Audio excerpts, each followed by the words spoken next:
Come on in. Have a seat. Just chillaxing a little bit, right? Just a little bit. I guess I need to adjust this camera just a little bit as well. There, that's fine. That's fine. As we wait for people to filter in, I gotta tell you, I just learned of a new use for toilet paper that makes total sense. Put a roll in the back of your fridge. It absorbs odors.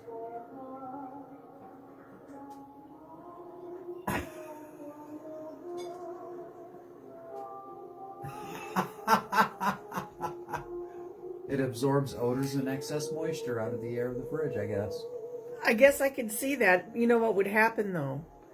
When you pulled it out, it would be one of those little like... It'd be a sponge? It would, unless it had dried up in the meantime, and those layers would dry like cement almost. Ugh.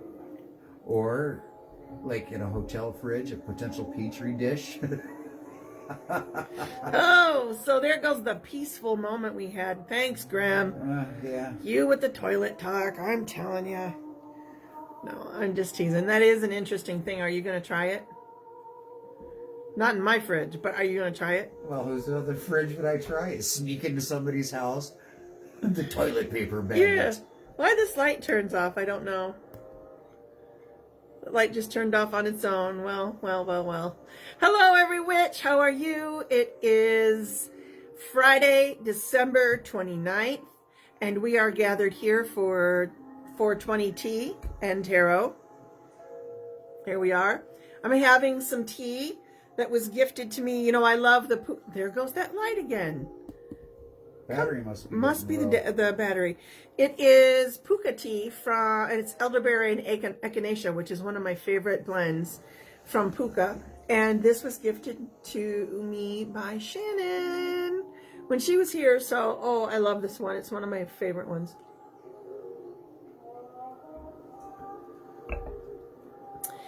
I am, oddly enough, not a fan of cinnamon in my tea. I know a lot of people like to use cinnamon not only for, the culinary taste reasons in tea, but also for some of the energetic, spiritual benefits that it gives you as well, and some of the healing, medicinal reasons. Like it's good for balancing your blood sugar, for example. But I just don't always like it in my tea. I have no idea why. This does not have it in the tea. This is this lovely echinacea and elderberry blend, and so it has just this little berry bounce to it, but it's very good, and it's one of my favorites. How are you all doing? It is so good to see you. I know that we are just about to go into our new year. Our new year is right around the corner, and we're still in the holiday glow, aren't we? We are still in the holiday glow. We're in that liminal space. We're still within Yuletide. Yeah. And so, there is definitely magic all around you this time of year. Even though I know there's always tragedy as well. It doesn't. You're human now long enough to know that it seems like happiness and tragedy kind of go hand in hand. It seems like, it makes sense, doesn't it? I mean, we're living in a duality universe. We are living in a place where we seek balance, but there's still two sides to every coin here where we are. And we're learning, but it's just taking us a while. It's taking us a while to shift perspectives. And LJ says cinnamon rose tea is amazing. Yeah, I just don't care for cinnamon in my tea. And I did when I was a younger woman, but anymore, it's an odd thing. I don't understand it. Now, if I choose to put cinnamon in my tea, that's different. But when it's already like part of it, I just don't. I don't care for that flavor anymore. I think the only time I've ever seen you actually put cinnamon in your tea is if maybe you're throwing a cinnamon stick in it. I know. I on occasion will sprinkle. Will you? Mm-hmm. I know something that you use cinnamon on. What's that? Eggnog. I do, but I didn't have any eggnog this season either. What a weird Yuletide it has been. So a couple of things that I wanted to mention. Susan's been pointing out to me that we have a portal coming up here on New Year's Eve. If those of you that are into numerology and timing, you know, I love that the repetitive number pattern is 1, 2, 3, 1, 2, 3. And I know Susan sent me some info on it that's probably extremely wonderful, and maybe she can share it. But I also wanted to let you know that as soon as I heard or saw 1, 2, 3, 1, 2, 3, my mind immediately went to a waltz, and I immediately just imagined some Fred Astaire, black top hat and tails ball with Ginger Rogers, and we're swirling around the dance floor. We're waltzing into the new year. There is so much potential hanging out in front of us. 1, 2, 3, 1, 2, 3. I really like that. Yeah, it felt really. I read what Susan sent me, and you know, I love her, dear heart, and I wish I could retain it. But what I heard instead was the 1, 2, 3. The 1, 2, 3 waltz melody, and you draw such vivid pictures in your head. I can do. So I'm sure that when you saw the Fred Astaire and the top hat and tails and Ginger Rogers, you were living within the scene of some movie that you had watched. That's what you built in your head. I probably did, because I do. Well, my own. That's why I don't really seek out a lot of information out beyond what seems to make its way in front of me. I'm not one of those persons that goes out and, you know, looks for the latest and greatest meditation theory, or I just, you know, Grim and I kind of just follow our own guides and stick to our own principles for the most part. And but when Spirit speaks, and that 1, 2, 3. So I wouldn't have even really thought about the portal had Susan not sent it to me. So thank you, Susan. But yeah, my message to go along with the numerology behind that is, let's waltz into 2024. Let's not go dragging our heels. Let's not go regretfully that we are leaving some things behind in 2023. Although, you know, some of us have lost folks, we've lost familiars, we've lost things, jobs that are important to us. It's not like 2023 has just been a skip and a, you know, hop, skip, and a jump kind of, you know, fun year. It's been difficult for some. But let's not drag that energy forward into 2024 with us. And so I kind of wanted to piggyback on something that Grim and I were talking about a few days ago at 420, and then again last night, if you joined us for our Purple Door Witch Wave at 9 p.m. Eastern, we touched on this as well, and that is about letting go of an aspect of yourself that when you look in the mirror, you're liking what you're seeing, but there are still a few parts of you that you know you'd like to improve. What are those areas? And pick just one. Pick just one and give it some thought. What is it that you need to change in order to bring around this part of you that you would like to see shining forward? You know, that part, it's already latent in you. It's not like you don't have it. Because if you didn't have it, you wouldn't even see it as a potential. So it is somewhere along the line of your soul beaming as brightly as it does. So many of us envision our shadow boxes as being something of darkness. A lot of times our shadow boxes are our own lights, our own potentials, our own aspirations and dreams boxed up and placed into that storage room full of shadow boxes. Waiting for someday. Waiting for someday. So we got to root through those shadow boxes to find the boxes that contain our true potential sometimes. We know it's there. But when you choose that aspect of yourself that you would like to shift, and we talked about this as well, come the new year, a lot of people make New Year's resolutions. This is something that is, congruent across many cultures and religions and geographical locations. It simply makes sense to start fresh. The year is starting fresh. Now, is it really? No, really, we're following the seasons of the year.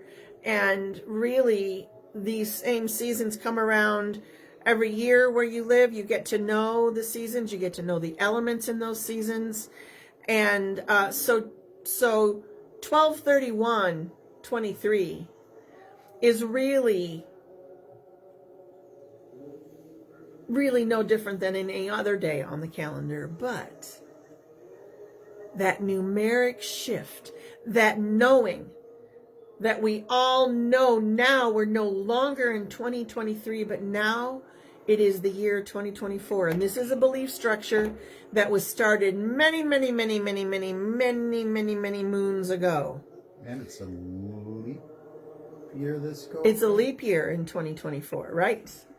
So this year, usually our witch waves are the last day of the month of February, but not this year.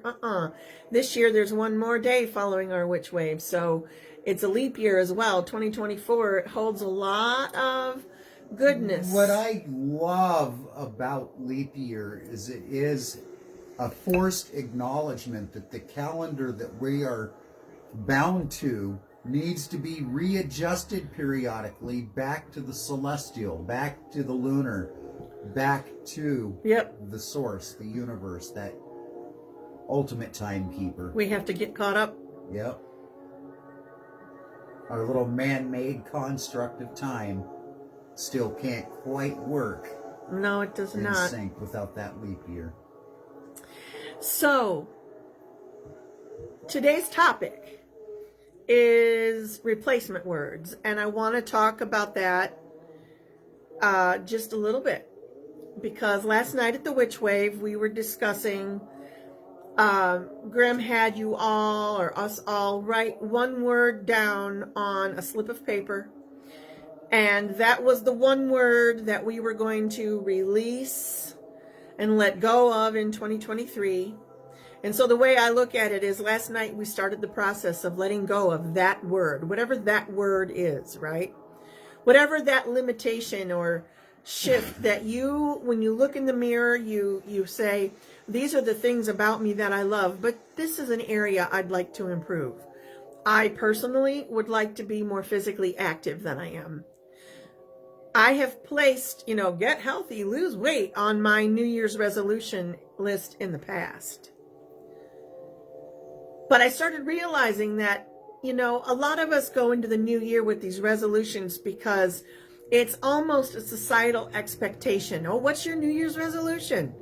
And we somehow give in to the fact that we must have something that we're starting fresh with. But this year, I want you to think about what a resolution really is a commitment to you, from you, by you, for you. When you make a resolution like that toward better health, better finances, better education, better time quality, whatever you're choosing to reconstruct for yourself, right? You're going to manifest it in 2024. That is the magic. That is the commitment you're making to yourself. Then you got to put the steps in, remember, because magic has It's not just all about intention. If it was all about intention, then I would be the weight and the health level that I'd like to be. But it isn't all about that. You do have to, in this physical universe, we got to do some of the physical work too. We can't just expect poof like that every single time we want magic to happen. We've got to stir the cauldron. We've got to put the energy forward. Brandon asked a question. He says that every day is an opportunity for us to reinvent ourselves, to create something new, to create a resolution. What's so special about New Year's? Why does that one need to be the one day? And I think, Brandon, the easiest way for me to answer that is every day is the everyday for everybody. And we all experience the everyday kind of differently. And yes, though every day is a day to change the way we are, the way we think, the way we respond and feel to things, going into the new year is stepping through a threshold that we all share in the same sense of magical anticipation. It's that one day out of the year, New Year's Eve, where we gather all of our energies to celebrate the coming of the next dawn, the new arrival. It's not just a new day, it's a new year. And what are we going to bring into the new year?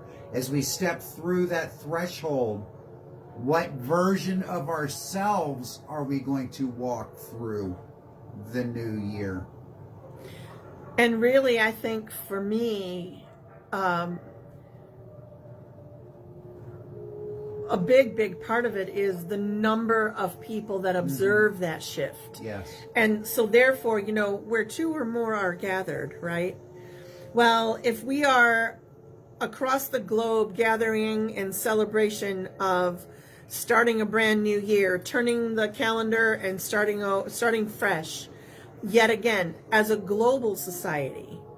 Now, I'm not saying we're all on the same page yet, but there's something to that sort of, I want to almost call it.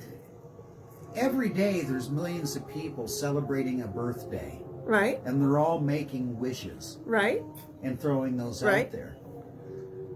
But New Year's Eve, going into New Year's Day, that midnight wish that we all make. It's a liminal time. It's such a liminal time, but every one of those wishes, every one of those resolutions is for a desired outcome. And that is to be a better version of ourselves. It's that one unifying energy that we all wrap around ourselves and take into the new year. What better version of myself am I going to become? Yeah, I would agree with you. I don't believe that everybody thinks about it in those words. No. But really, I think most people, not all people, but most people would wish for peace and harmony and they would wish for good health and happiness in their lives and the lives of the people they love. Prosperity or success. Right. But any of those things, no matter what you're wishing for, what you're resoluting towards, it is to become something better. There is a better version of your current reality that you're attempting to manifest. Which it brings right around to the topic of today, which is replacement words. So we've talked about what a resolution is, a commitment to yourself. And we've talked about how every day is an opportunity to make it a new start, a fresh day, a new chapter. Every day is that. But there's something a little special about this, 1, 2, 3, 1, 2, 3, waltzing right into 2024 portal. And the mere fact that so many people observed this shift in time and space. We shift from 2023 to 2024. And for those of us that like to seize upon that kind of magic, it's the perfect opportunity to let go of some things and allow some new things to come forward. So last night when we were burning our strips of paper, and I had written on mine a word that I wanted to let go of. It was a word that I had heard frequently growing up, and it's a word that I struggle with now. I'm not going to share with you what the word is. I know that's unfair, but I'm not comfortable doing that right now. But it is, hold on, just got called away.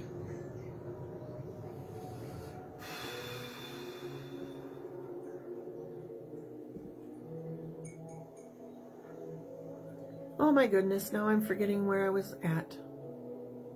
Replacement words. Replacement words, right.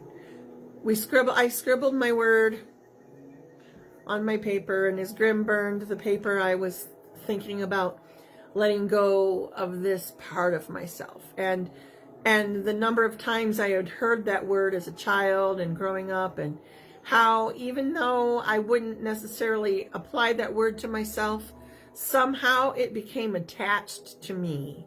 Somehow I allowed it to attach itself to me. And so as Grim burned that paper in our cauldron, I remember thinking, it is time to let it go. But you know, nature abhors a vacuum, right? And so, like, when I let that go, I create some space. Now that means I can do one of two things.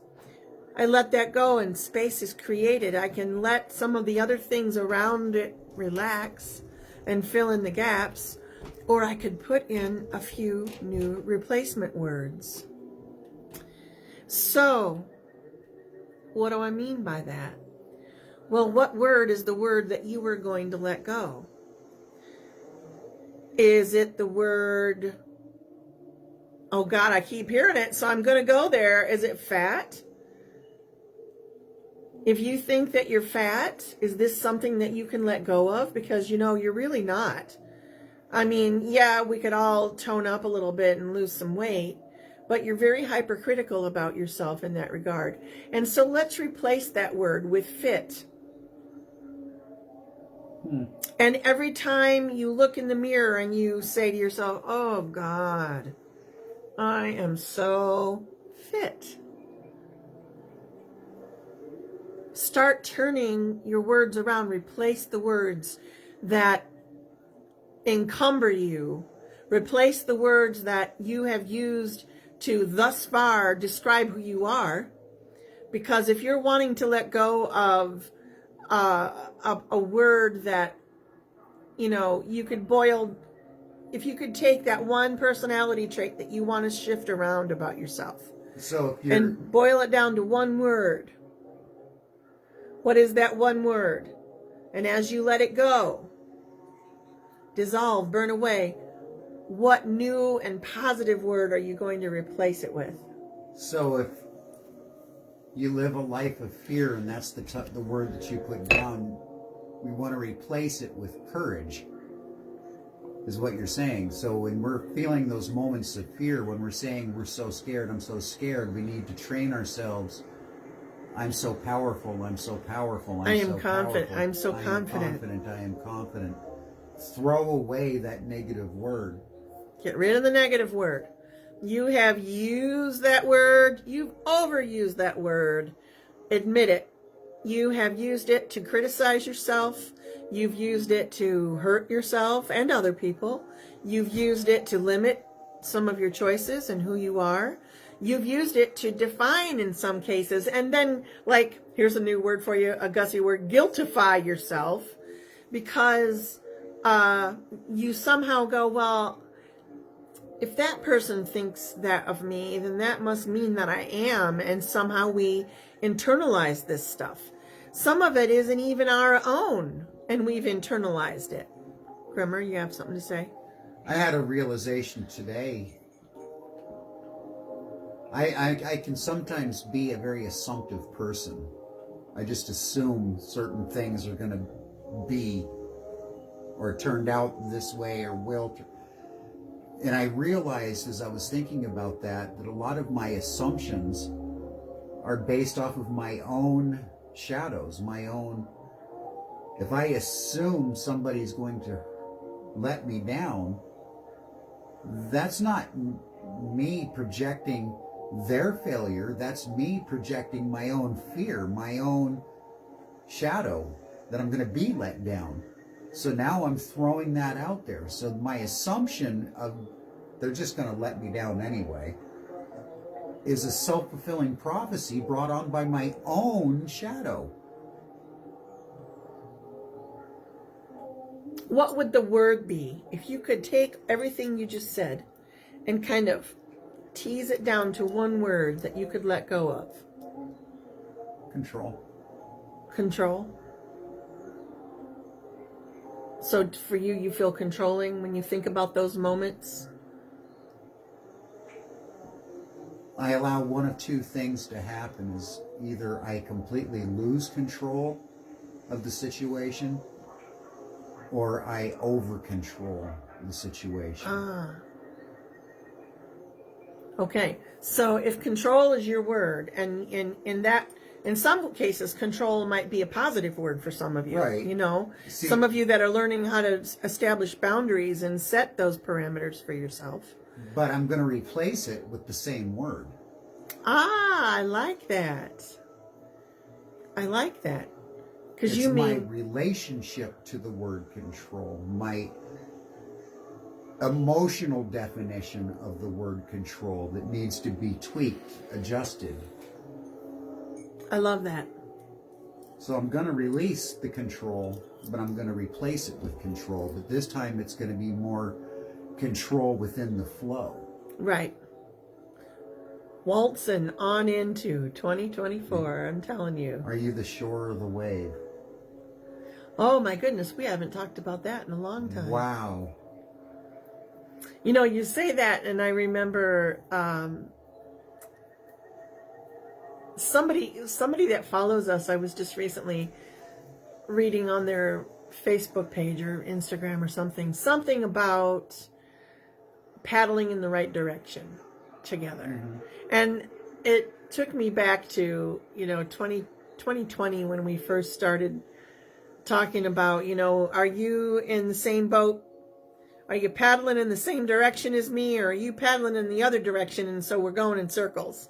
And we talked about other people being, we're in the flow of the river. We're in the river, and we're in a boat or on a raft. And we allow other people to kind of tie off on our boat and float down the river with us. But when things get a little bit choppy, we hope that we can all still, go in the same direction, not kind of fall apart or get dashed against the rocks, or even worse, go in the opposite directions of each other. So it was interesting. I don't know why that popped up, but it's been a kind of a revisit of the last few years. Yeah, and I guess that's part of it is too, talking about it's hard to get into the flow when you do feel the need to control. When I was a younger man, You have the lighter? living a more adventurous life than I allow myself to live now. Oh, the stories. Oh, the stories I can tell.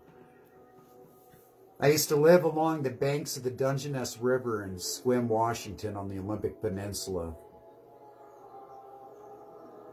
It's a small river by length, only about 75, 80 miles long, starts in the headwaters of the Olympic National Forest and meanders as a small stream for a few miles, slowly collecting up power and strength and culminating in what is now known as the Dungeness River. It's undammed and wild, allowing itself to just sort of meander its wide banks as it sees fit throughout the year. And it was a river that my brother and I would love to play in. When we lived on the banks of this river, we would be walking up and down those river banks, wading hip deep, chest deep, head deep, and very deep waters, all up and down every mile of this river throughout our experience, our life there. We had built log bridges over some of the smaller channels, built huts and lean-tos and whatnot along the banks of that river, all up and down. But the cool thing is every 7 to 11 years, somewhere in that range, the Dungeness River would undergo a change, its cycle of floods. And I'll tell you, when these floods would come, they would come with a fury. Rocks the size of small cars, boulders, would come tumbling down the river banks. They would be choked with trees and debris, mud and detritus, flooding and oozing down the river just before the flood would come. My brother and I would know that when this was coming, because it was always announced, get ready for the floods, they're on their way, and where you would find my brother and I is standing on the river's edge waiting every time this happened. We'd see this wall of mud and rock and boulders and stumps and trees and branches, human detritus, the garbage that was strewn along the riverbank, just the filth, come oozing down past us along that riverbank. It would be slow and sticky and just not a lot of fun to contemplate playing in, but what we were waiting for came behind that dam of ooze and icky. And that was this rush of just turbulent, cascading, crystal clear green water, foaming. I mean, just power pushing behind that dam. And when it would break through, when that flood of water would come, it was powerful. It was a torrent. Oh my God, my brother and I, we would stand there in absolute awe, admiring just the flow of Mother Nature. This very river that we built bridges on and little lean-tos and huts and spent our summers safely camped along the riverbanks without a fear in the world of what that water could truly do to us. Every 7 to 11 years would remind us the flow can change. The course can change. But when it does, it's usually cleansing. It usually purifies that riverbank of all of the detritus, all of the hang-ups, all of the snags, all of those broken off tree stumps and roots and branches, all the boulders that stop the flow of water, causing turbulence and white water, all goes away. And when that flow returns back to normal, what's really cool about the Dungeness River is every single time it's running in a different bank, a new path, a new riverbed, a new place to explore that my brother and I could learn anew. The new twists, the new turns, the new swimming holes, the new places to build the shelters. A brand new river. A brand new river. But we had to learn to live with that flow. Right. So you're right. Even though and I think that's where a lot of people get stuck. They say, well, Gussie, I'm in the flow. I'm doing everything I can. Yes. but really, they're not in the flow. They're controlling how the water, which direction it heads and how fast it moves. Well, are you at the head of the flood coming down the river? Ooh, are you in the sludge stage? In the sludge stage still? Are you paddling like a motherfucker, but you're just paddling through ooze, going in circles, bouncing off the trees and the twigs and the branches and the stumps? Oh, that's a good one. Sometimes you got to pull the oars out and just let the river flow. And just keep your balance. And keep your balance. Hold on to the edge. Keep yourself seated in the middle of that canoe, that raft, that boat, whatever you're on. And let the oar go. Because ultimately you're going to float. You're going to rise to the top of the scum. Just like our pink lotus blossom. Just like our pink lotus blossom. I lit the candle while Grim was telling his story. I hope you all saw that. We're gathered in this liminal space, and Siege. I'm so glad that you're all here with us. Siege is here? Yeah, and he good. says, I often feel I'm in a boat paddling, but the boat is in a cornfield. Oh boy, doesn't it feel that way sometimes? Yes, it does. So, for those of you that are new here, I haven't really seen any new names, but the way we do this is I pull a card for the group, and I'll read it. Sometimes Grim reads it. And then if I have a little extra energy left over, I will sometimes say, let's do the hashtag game, which is I'll give out a hashtag for the day, and the first 3 people that hashtag that word get a free 1 card reading. And but that depends on the energy, truly, truly, and how much I gab away at you during the hour that we spend together. But a card popped out, you know, and I know that we've got our space set here, and I know that people that are gathered here today know that this is a safe space. It's a haven. It's a place that you can connect with your divine Mother, Father, God, Goddess energy. It's a place that you can connect with your ancestors, your own past lives, your fairy ancestors. Let's face it, folks. The plants, animals, and crystal allies that are part of your life now, from before, and to be soon. Because remember, time is not the same on the other side of this veil. And there are many, many other constructs and many, many other ways to look at the world. And I call upon that wisdom. I call upon that clarity of those ancestors, those guides, those familiars that travel alongside us on this journey toward our own next best step. I call you here to this space now. We honor you. We honor you alongside the 4 quarters. We honor you alongside our own sovereign spirits. We welcome you to this purple door space, this energy space that we've built as a collective group, as a community of people.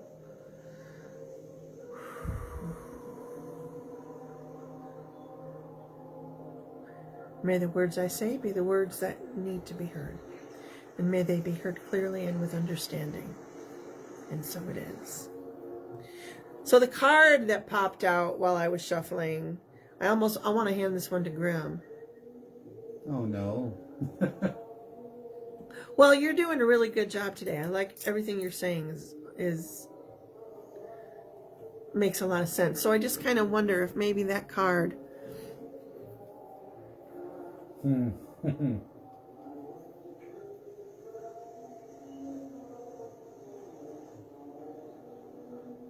you know, things aren't always what they seem.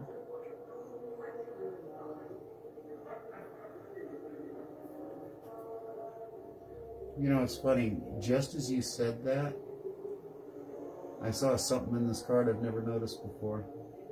That's how that deck works. Yes, it does that to me frequently. Okay. Here. It is the King of Swords card.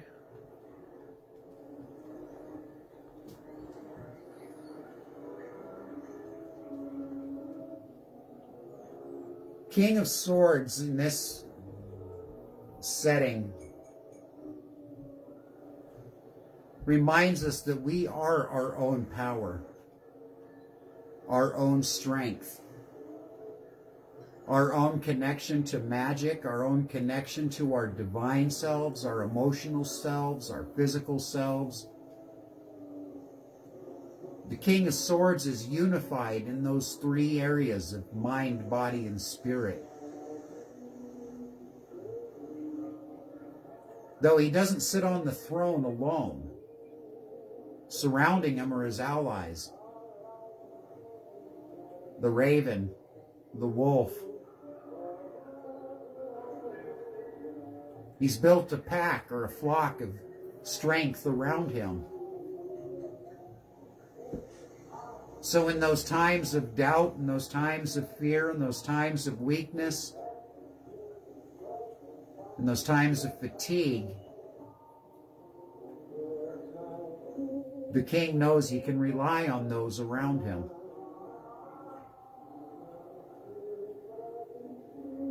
When he needs wisdom that he himself lacks, he knows where to seek it. When he needs strength, when he feels weak, he knows where to seek it. A true king knows that he does not lead alone.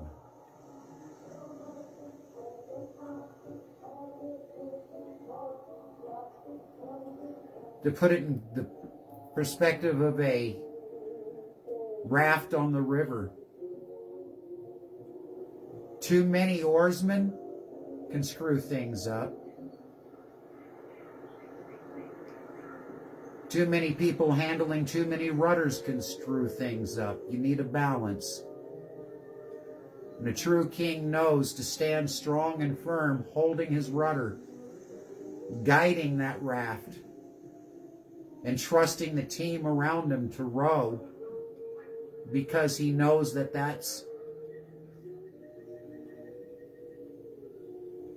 he trusts that that's what they'll do. And they trust him to make the wise decision. And they trust him to make the wise decision. Those wise decisions that can't be made without the counsel of the wise people around either. The king doesn't stand alone. The king doesn't rule alone.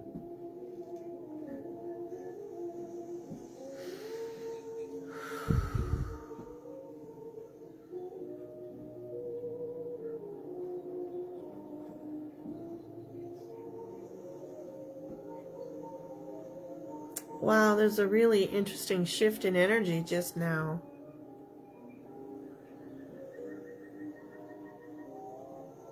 I'm not saying a shift, neither good nor bad, but just a shift.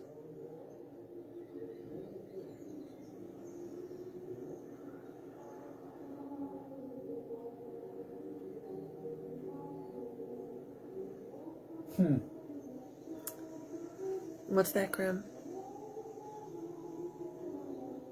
I'm still back in the flow, thinking about that part of the conversation. I was thinking about the Dungeness River and how much that story played a role in my life, living along that river. But it dawned on me that I've been caught in riptides, runaway rivers, minor floods.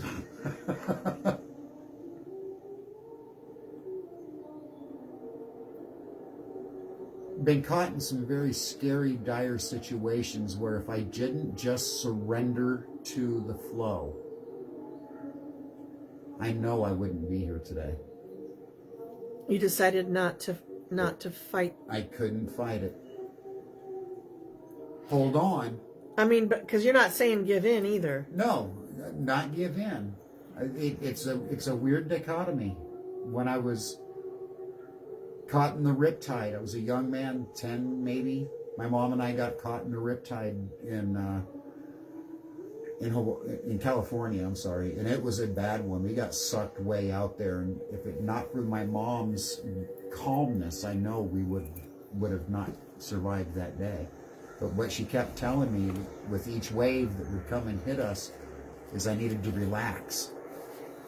So I would fight between the waves to stay afloat, and then have to relax when the wave would come to push me closer to shore. Because if I fought the wave... If you fought the wave, you would be tense and I'd drag yourself down even. Exactly. So it was learning.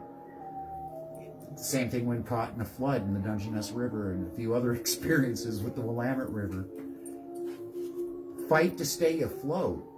Put your energy into staying afloat. But there's some times that you just need to let the river guide you. When the wave hits, just go with the flow. Just go with the flow. It's when we try to fight that flow, that overwhelming flow, yes, that we lose control, we lose our energy, things go haywire and chaotic. Yeah. So... And in all honesty, like the time I was caught in the Willamette River trying to swim my way out of that, it's when I was trying to swim to a destination. I'm going to swim to that point on shore to extract myself from this fucking scary situation. When I fixed my destination in mind, I'd fail every time. It wasn't until I said, I'm just going to go to shore. It took a while, but I had energy when it finally when an opportunity finally presented itself for me to take those last few swims towards shore, I was able to. That's a remarkable story. You should write that one down. You should write that one down. It's a good one. Okay, y'all. Well, I think that I'm kind of tired, and I'm actually, Grim and I are gearing up toward, we've got a Purple Door e-zine coming out.